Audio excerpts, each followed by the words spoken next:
The future of Maryland Saltwater Sportfishing Association remains uncertain after the executive director was accused of mishandling funds.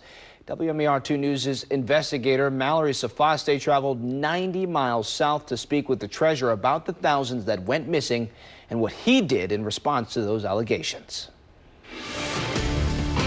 7,000 miles of shoreline. Maryland is defined by the rich history of its waterways. And for the last 3 decades, the Maryland Saltwater Sportfishing Association has represented the interests of the state's fishermen, promoting sustainability, pushing for conservation, while providing an outlet for members to learn from each other. That's why Phil Zalzek joined years ago. I had bought a boat in 2001. I had gone to the tackle box at Lexington Park, and I said, I don't know what I'm doing, you know what I mean? He rose to be the president of the Southern Maryland chapter, and last year was elected treasurer for the statewide organization. He started that job on January 8th, when all the chapter presidents convened. Good meeting, you know, we had this 10-year celebration of Dave Smith's service to the MSSA. He was the executive director at that point.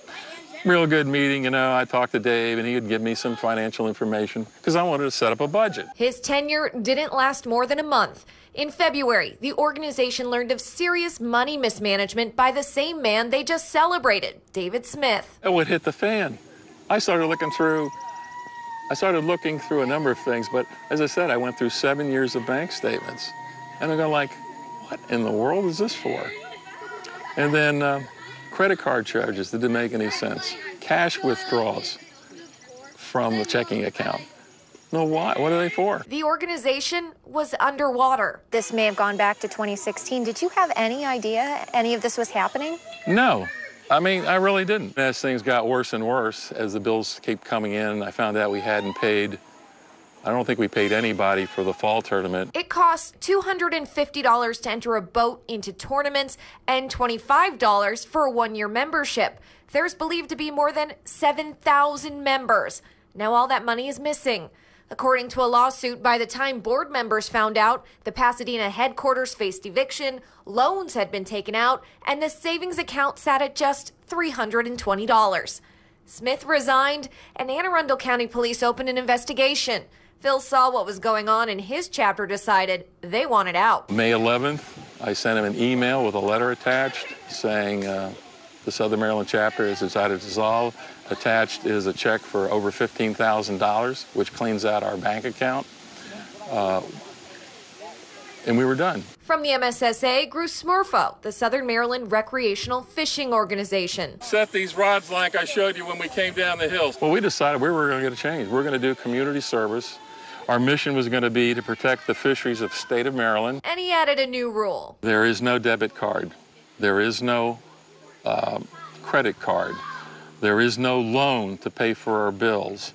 There is no line of credit to pay for our bills. The organization has already held a fishing rodeo, fishing event for wounded warriors, and several fishing camps for kids. See how that's on there, that credit part? I've learned that the environment definitely does not like fishing line. These two are my hooks, and then this is my bait. This is squid that we cut up yesterday. Realizing this lifestyle in the water, this spirit of community and collaboration doesn't dissolve with the sinking of the MSSA. There were multiple chapters of the MSSA across the state. What would be your recommendation to other chapter presidents? I'll leave it up to them, but I mean, right now I don't see any leadership out of MSSA headquarters. Zero. No guidance, no plan. And it's not only me, but there's other presidents, former presidents, that asked for the same thing. The organization estimates Smith mishandled more than $100,000. They also allege that Smith will not return the organization's website domain or provide the necessary passwords. Now, we did reach out to Smith, but did not hear back. The MSSA's attorney said the board, while still in shock, continues to assess the future of the MSSAs as the investigation unfolds.